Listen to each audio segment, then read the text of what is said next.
Iran ने आंख दिखाई तो इजराइल ने भयानक हमले से जवाब दिया।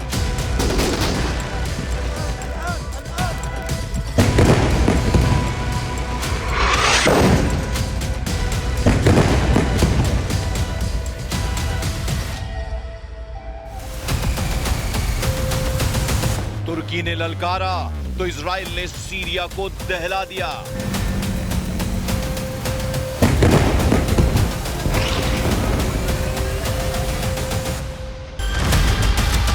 कतर ने हमास को बचाया तो इजराइल ने घर में घुसकर मारा।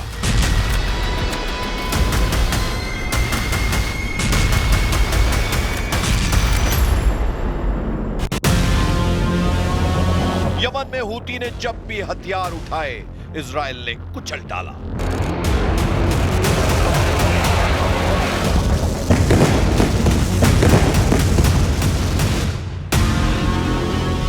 अब पाकिस्तान ने नेतन्याहू को वॉर टेंशन दी है, अंजाम क्या होगा?